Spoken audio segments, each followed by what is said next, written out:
காஞ்சிபுரத்தில் இன்று மக்களை சந்திக்கும் விஜய் அவர்கள் கரூர் சோகத்தில் இருந்து கொஞ்சம் கொஞ்சமாக மீண்டு வந்த விஜய் அவர்கள் அண்மையில் கட்சியின் சிறப்பு பொதுக்குழுவை கூட்டினார்.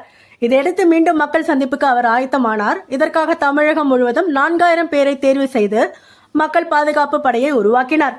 அவர்களுக்கு ராணுவம் மற்றும் காவல்துறையில் ஓய்வு பெற்ற அதிகாரிகளை கொண்டு பயிற்சியும் அளித்தார். இந்நிலையில் சேலத்தில் இருந்து டிசம்பர் 4ஆம் தேதி முதல் மீண்டும் பிரச்சாரத்தை தொடங்க விஜய் அவர்கள் முடிவு செய்தார்.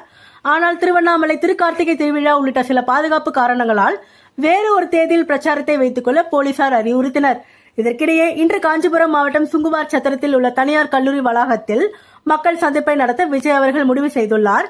இதில் காஞ்சிபுரம் மாவட்டத்தை சேர்ந்த 1500க்கும் மேற்பட்ட தொண்டர்கள் பொதுமக்கள் பங்கேற்க உள்ளனர். காஞ்சிபுரம் மக்களின் வேண்டுகோளுக்காக இந்த சிறப்பு மக்கள் சந்திப்பு நடத்தப்படுவதாக தாவேகா தரப்பில் தெரிவிக்கப்பட்டுள்ளது.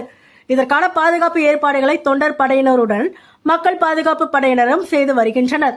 இதற்காக கல்லூரி வளாக உள்ளரங்கத்தில் போதுமான அளவு இருக்கைகளும் தடுப்பு வேலிகளும் அமைக்கப்பட்டு வருவதாக தெரிவிக்கப்பட்டுள்ளது.